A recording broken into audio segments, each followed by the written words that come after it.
One. Hey, everybody. Welcome back to another session of Wealthologist Live. I'm your host, Chris Hobart, the Wealthologist. Now, every month we like to spend some time with you, kind of breaking down what's happening in the markets, what it means for your money, and also just how to think really about uh, being smarter and building and protecting your wealth going forward. Now, as always, I am thrilled to welcome Jacob Woodrum back, our lead investment strategist.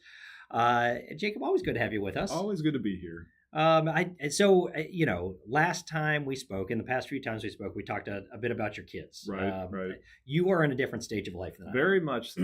I have a few pictures specifically for folks that have known me for a long time. I want to share a couple of things, pictures of the kiddos, and tell a little story. So let's see. There we go. Well, I'll just pop it up that way. Look at that. I know, right? So in the middle, you've got Sloan. No problem. What was it? It was flowers. Wow. So she had actually she had those delivered to your house. She had house. those delivered to our house with a note, just a thank you note. And now I mention all that because it was just really cool. It was one of those things where you're like your kid gets it. Right. And you'll get there because I'm not there yet. But they don't get anything quite yet. And if you asked me 2 weeks ago if my 18-year-old got it, I would have said no. Yeah. But anyhow, it was really cool, and it was one of those things. I don't think Renee and I have been emotional about Sloan leaving, but I think we saw that and we're just like, oh man, our kids growing up, and it's a good thing right now. That's so sweet. Real sweet. Anyhow. All right.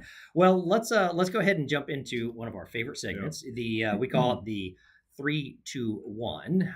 Now, if you're new here, the way that this works is that, Jacob, you are going to give us 3 big kind of economic topics, what's going on with that. You're going to give us 2 updates on managed portfolios, maybe things that people need to be watching for with portfolios we manage.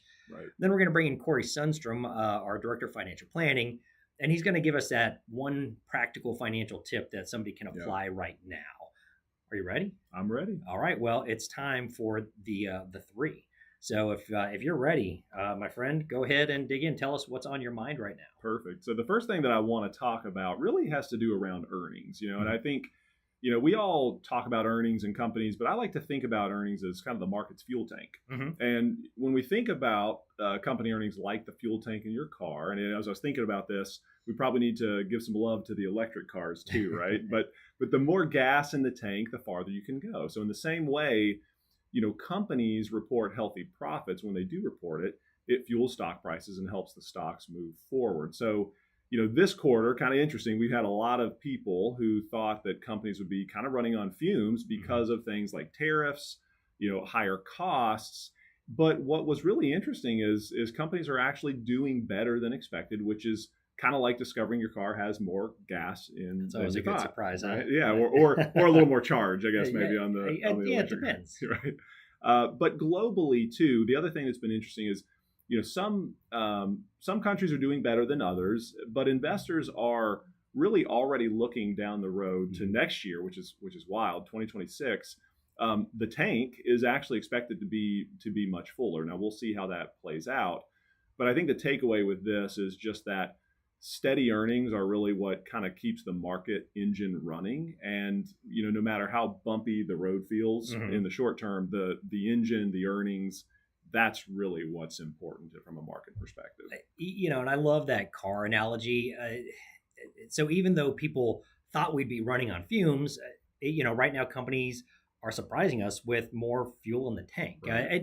That's encouraging for long-term investors, right? Right. It is. Now, I will tell you, as somebody that recently got an electric car, I have found that electric cars, they lie. Right. And the difference is when they lie, it's a lot harder to fill up your car with electricity than gas. Like when they lie about your your fuel mileage, it's like, oh, find a gas station. When they lie about your electric, fortunately, I kept my other car in case, and I find right now I'm driving the gas car. I was going to say, I think I saw the gas car out there today. Because I was like, I'm low on energy. I got to make sure I get there. All right, what's your next one? Yeah. So next topic is I want to transition from earnings to talk a little bit about AI, artificial intelligence, and I've kind of labeled this how we go from hype to sort of everyday impact. AI, it's a little bit like electricity when it was first invented. At first, it seemed kind of like a novelty, but now, we can't really imagine life without it. And experts, it's interesting because experts say that AI could make workers, more productive by about 15% over the next decade, which, that's like putting, for Chris and I, that's like putting in a couple extra hours into our workday. That adds up, and in fact, that could mean a lot more money, I think, in the global economy. And that's one of the reasons why, AI is a trend to pay attention to. But I think one other thing that's important to mention is, in my opinion, at least right now, I don't think a lot of jobs will be replaced by AI, but let's say helped by it. Because if we think about AI, it's kind of like, think of it as like power tools in the toolbox. It doesn't replace the carpenter, but it does help the carpenter get the job done faster and better. We do have a slide and that I did want to show. It talks through adoption. I think it's actually the next one. Yeah. So, what's interesting is adoption is really happening at really record speed. So Chat GPT, and for those who don't know what that is, it's essentially just an AI search engine or kind of engine for research. Yeah, it's the main one. Probably most people have heard of it, but they reached 100 million users in just 2 months. That's faster than insane. Yeah, it's faster than any app in history. And you can see TikTok and Instagram, Pinterest, some of the others, how long it took. So, I think for us as investors, it does just mean that AI, it's not only about tech companies. It's spreading into everything, really, from healthcare to retail. And I think companies, again, I think that companies that figure out how to kind of use the power tools the most effectively, I think could very well be, more of the leaders of tomorrow. And I think you make a great point. Now I'm going to sit on the other side, and I do think that this is going to be a disruptive technology. I sit there and I look and I say there are certain industries that will go out of business. I mean, it's just like when cars came around. All of a sudden the massive amount of people that drove stagecoaches, they were out. Now again, the horse in the car, right? The tool changed, right? It went to a car. But I do think we are looking at a technology that has the ability to really change. I mean, I think of even in the office, we talk about how to utilize a technology like that, and I would say already we've got more than 15% of many of the team members in our office just having more efficiency with some of the stuff that they're able to do, analysis of so many things. Yeah, from a productivity standpoint, it's from a productivity and you and I always banter back and forth. In fact, do me a favor, if you're watching this right now and you're using AI, in the comment section, just drop your favorite use of AI. I'd love to find out how people are using it and what they're doing with it. Yeah, that's awesome. The third, actually, I should say, point that I actually want to continue on this AI theme and talk a little bit about the growth stages of AI, because it has been very interesting, and we've got a slide that we can talk through on this. This is just showing us corporate adoption, and really just tells us that corporate adoption has been we're sitting at about 9%, so there's a long ways to go. But when we think about growth stages, I think another way to think about AI growth is like building a brand new highway system. So right now, we're still paving the main roads, but over time, that highway is going to carry traffic in all directions. The first stage is kind of like the car makers, companies building actual AI technology. But next, you need the roads and the bridges and the infrastructure like data centers and power grids that kind of help make AI run. Then we get to businesses driving on those roads, and that could be companies like us or healthcare, finance, manufacturing that I think use the AI to save time and money. So the whole economy benefits when the system's running smoothly. Just like cities grow once highways are built. And I think I've got one last slide there, Chris, to show. Yep. So, this is really interesting because what we're looking at are just what I would call phases of the AI trade. And you can see we've got 4 phases. So phase 1 through phase 4. Phase 1 is just showing us the price return since 2023 of NVIDIA. But then you can look, and it's pretty wild, right? 1,000. Jacob, how many people have asked us, why do you just put all my money in NVIDIA? Right. But if you looked at NVIDIA, a year before that, it was slaughtered, right? It was, and you can see the volatility in this particular company as well. There's no doubt it's been a wonderful company.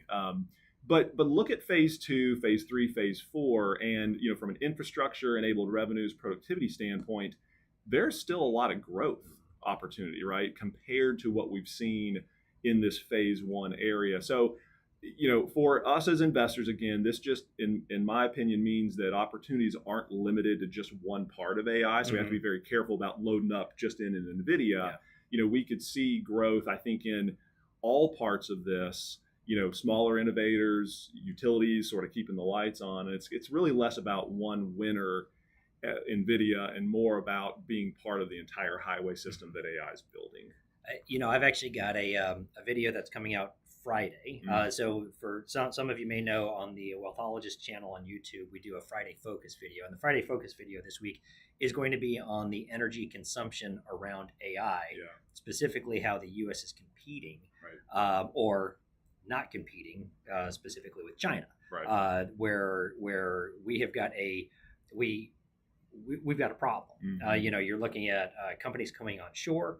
You're looking at higher demands with AI. You're looking at electric cars. You're looking at all these different things going on. And at the end of the day, the U.S. has not done a good job of keeping up with production and capacity of electricity. That's going to be an interesting play as well. It will be. One, how do we address it? Number two, what that build out looks like. Yeah, it will be interesting. Stay tuned, right? Yeah, exactly. Because it will potentially be a game changer. I was looking at the numbers though. Again, tune in, take a look at this on Friday. We usually release at around 4 or 5 o'clock on Friday. I think it will be really interesting information because I've been digging into some great stuff, and we'll go from there. All right, Jacob, are you ready? We're going to go ahead and move on to the second segment of your part, which is number 2, which is talking about managed portfolios, specifically some portfolios that we are taking care of here, that you oversee at the firm.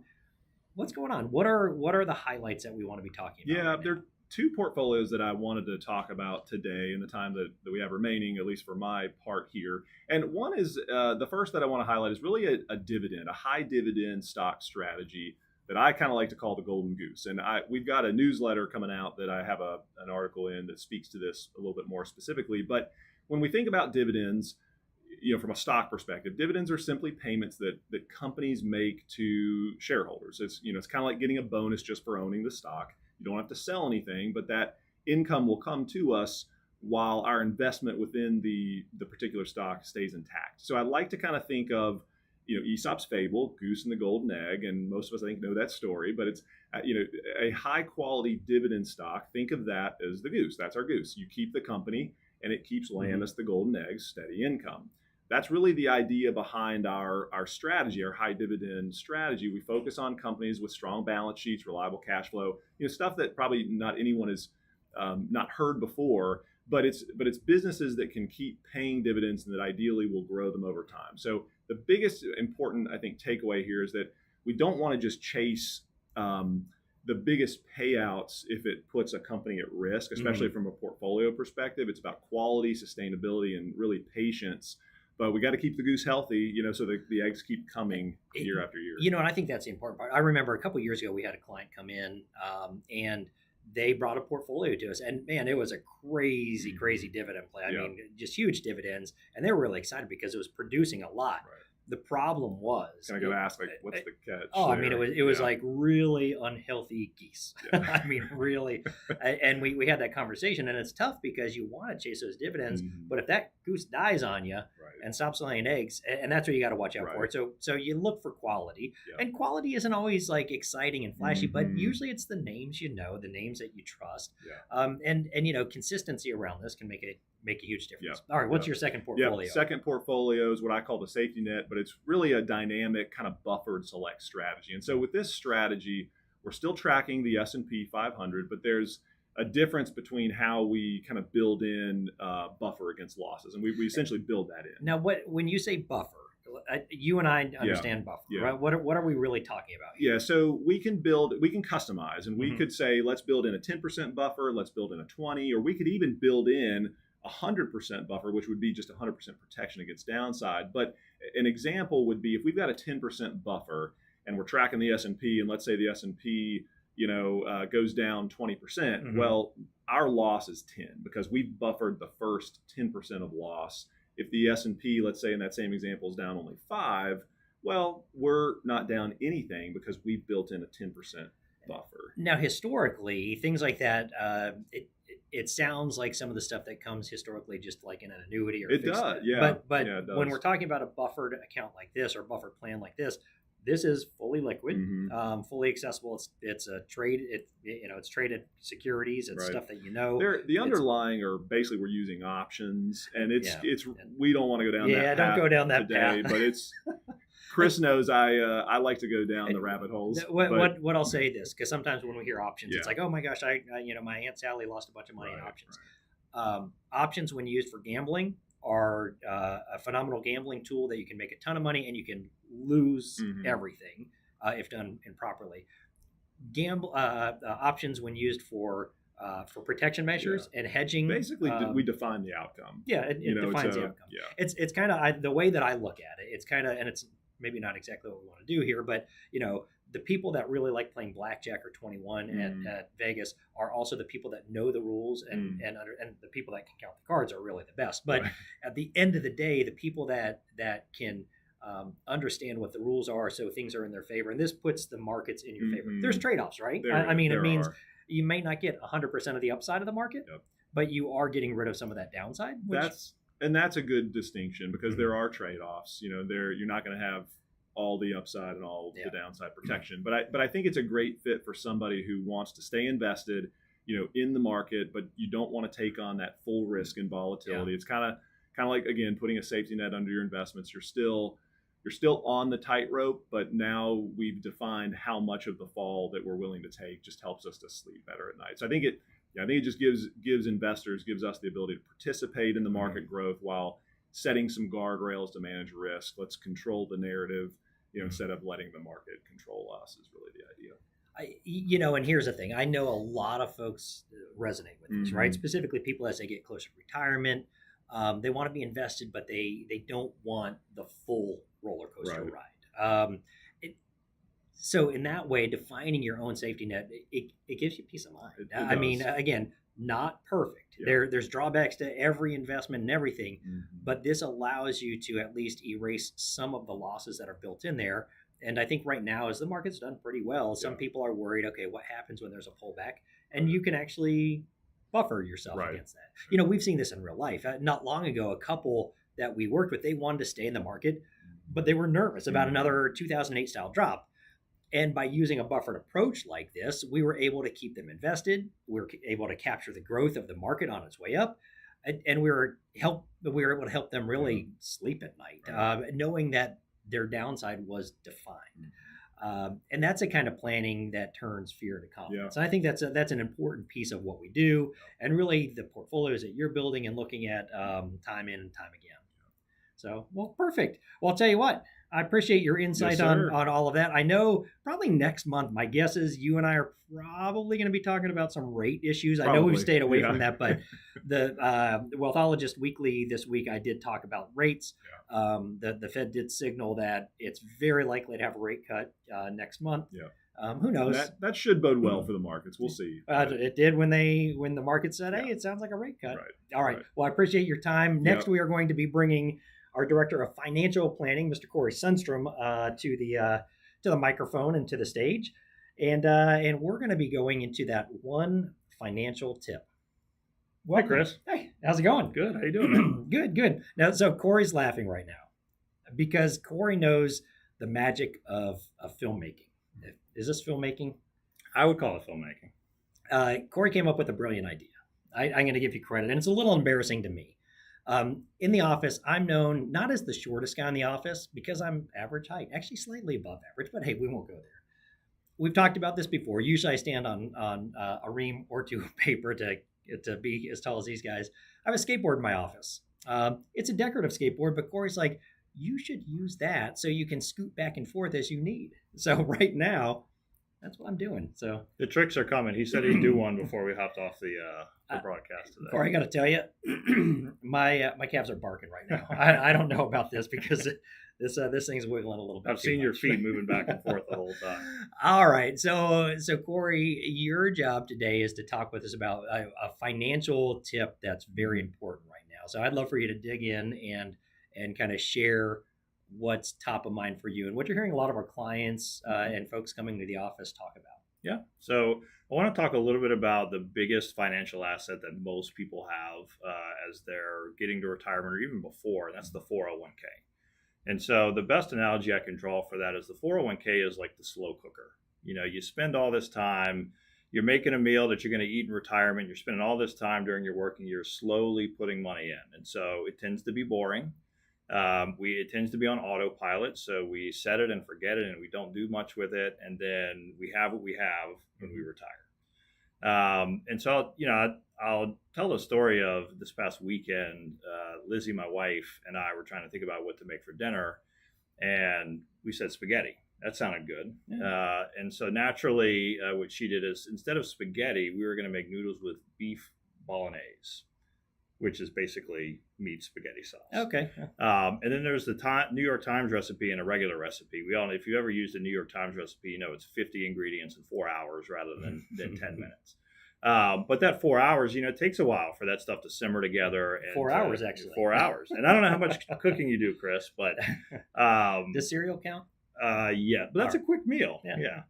But anyway, with the 401k, the thing I want to say is we're all used to set it and forget it. And the old adage in cooking is you should taste things as you're cooking. So if you have a big long meal in a slow cooker that's taken a while to cook, it's good to add ingredients or taste it to see if you need to make any adjustments. And frankly, in the 401k, a lot of us don't think about all of the different ingredients and tweaks and adjustments we can make in that program. So I want to talk about a couple of those that are really important that you should be paying attention to. One of them is called a brokerage link.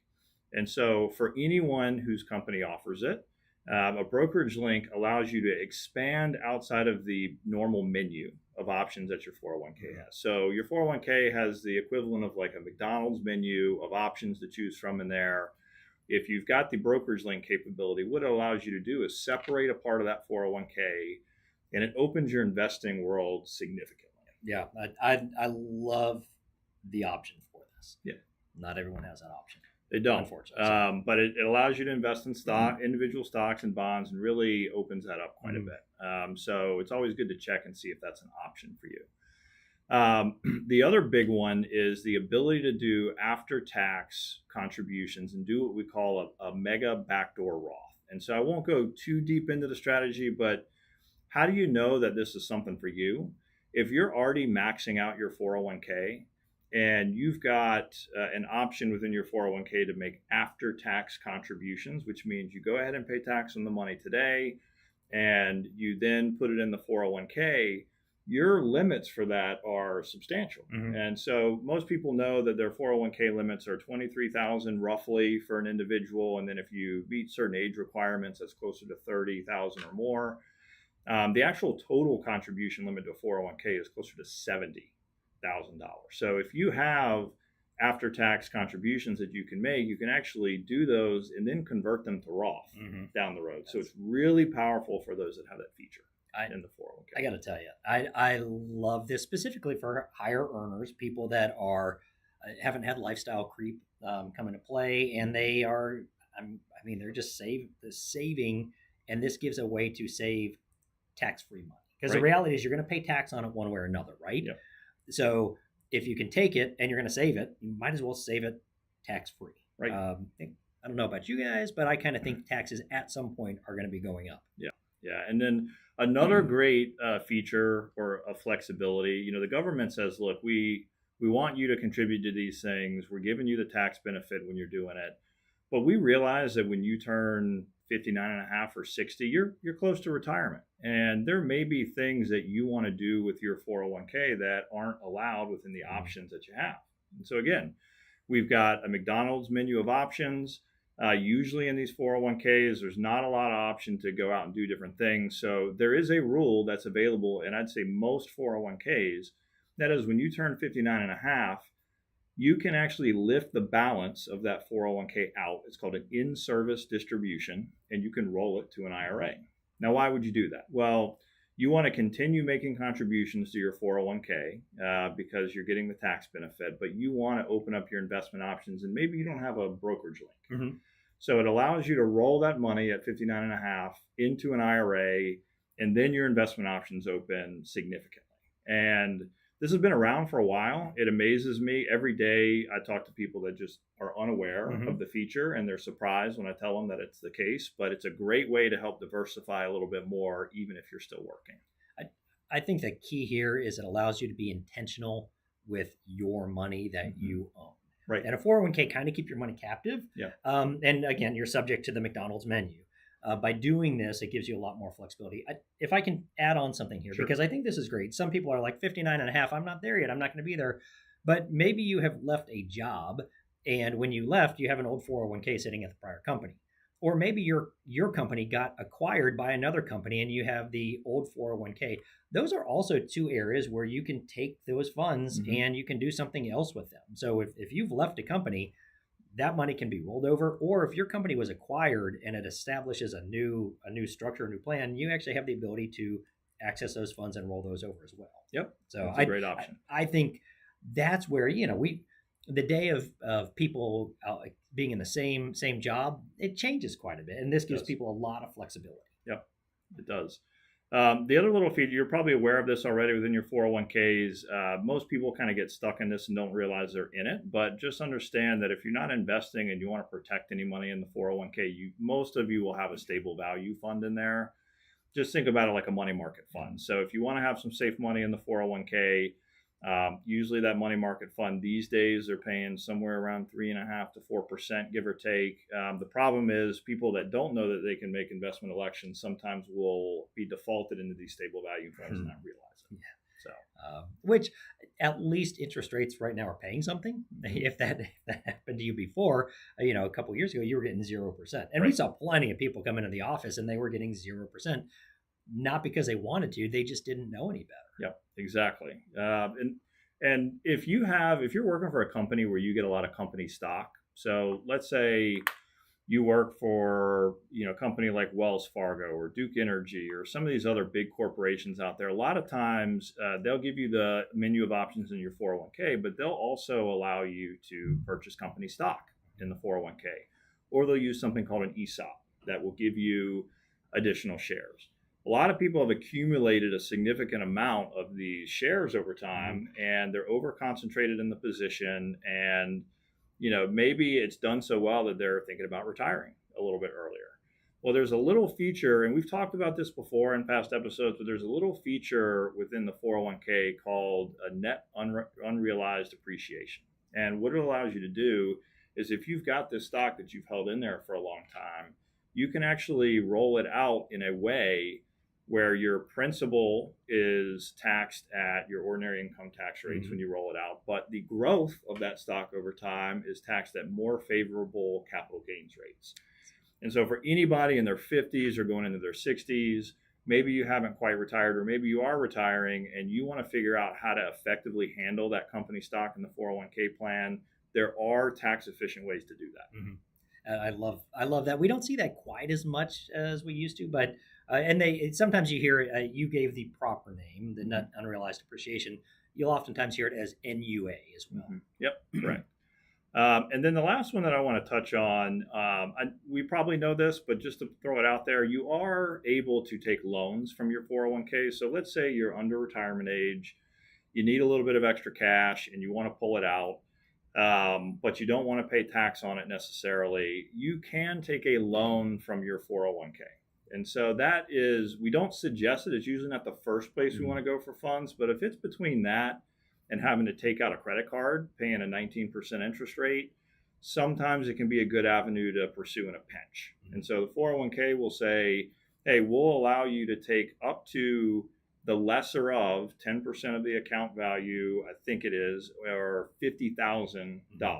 And when you take it out, you have a nominal 2 to 3% interest rate associated with it that you actually pay back to yourself. Right. And your employer will do payroll deductions to repay the loan. And so again, we don't run into that a ton, but there are times where maybe we're a little bit strapped for cash because we've done all this saving in our 401k and we want to purchase a home, or something comes up where we just can't fund it. It's a better option than taking out a bunch of credit card loans. I love that. And I think the thing with that, to your point, we don't want people to go down that path because there are drawbacks to that. One is that if you leave the company, you could have an immediate payback scenario. Yeah. If you don't pay it back, then they could actually consider it a distribution, which then you get taxes and penalties. So a lot of reasons not to do that, but in a pinch, it's an option for you. But yeah, that's some good stuff, Corey. I think that a lot of people don't realize that their 401k has all of these pieces, and a lot of those are more and more standardized. I know not all of them are available to everybody, but they've gotten a lot more standardized. I think, or specifically, I love the Roth, that mega backdoor Roth concept is huge, and the fact that people can have that stable value is also important. And I also know I want to point this out because one thing that you're going to be doing that's relatively new that not everybody knows about is every week you are going to be adding an article to the new or the e-newsletter that we have. We changed the name to the Hobart Weekly, and I think you're going to be doing it most weeks, and then Jacob might have a guest segment as well. I know this week yours just came out, and it was about the one big beautiful bill specifically around the senior deduction. Mm-hmm. So make sure you take a look at that because I think that's very, very insightful, and it gives some insight that, quite frankly, I don't think we're just seeing in the general market right now. I think everyone's focusing on some different things. This tends to be very applicable to a lot of our clients. Now, Corey, since you ran through so many features of those 401ks, for our quick fire Q&A, what we did is we gathered as many as we could that were kind of in this area and then kind of cleaned it up a little bit. So what we're going to do is we're going to go to the Quickfire Q&A section, and you get to answer these questions super quick. So first, do all 401ks have the brokerage link feature? They do not. Fidelity is the biggest provider that typically does that. So if your 401k is with Fidelity, then that could be an option, but you do want to check with your 401k plan. All right. And what's the biggest must-know feature of the 401k plan if I only have to remember one? I think the mega backdoor Roth is a huge one. If you're maxing it out and you've got extra cash flow to be able to plug in, that's a huge tax savings in the long term if you can take advantage of it. And I feel like that one's really good for somebody. I would say kind of 40s and 50s. Mm-hmm. Yeah, people that are really in their high earning years. Maybe they've got a lot of their debt paid down and they just have money that they're going to sock away. Yep. Love that. Finally, what is the most underrated feature of 401k plans? Most underrated, I would say, are your catch-up contributions. So once you hit the age of 50, you can contribute an extra roughly $7,000 to $8,000 into your 401k, bringing you to about a $30,000 contribution. And there's a new rule that's out there between 60 and 63 that allows you to do an extra $4,000 on top of that. So, that's a nice little underrated one. Well, Corey, thank you. That's some great. And I think we talked about this last time or a time before, but big congratulations to Corey and Lizzie. So early January, is that still? New Year's Eve is the date, so we'll see. We'll see where it comes up. We'll either be partying for the new year, or we'll be waiting patiently. Now, did you tell people gender yet? Or no, but it's a girl. Okay, so I wasn't sure if you've let people know, but that's exciting. Yeah. As a girl dad, welcome to the club soon. Lots of great moments, and you get a little bit of heartbreak in there too. I'm sure. But congratulations to you and Lizzie. Thanks, Chris. All right, time to go on to our final.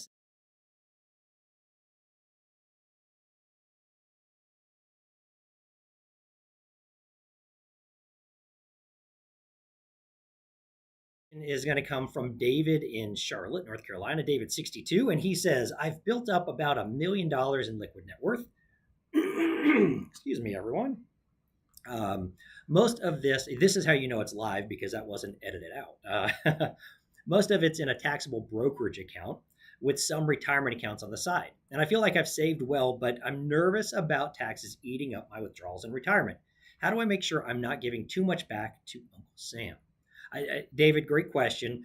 Let me say this. This is a really common concern. Nobody wants to give too much to Uncle Sam, whether you've saved $500,000, $1 million, $5 million.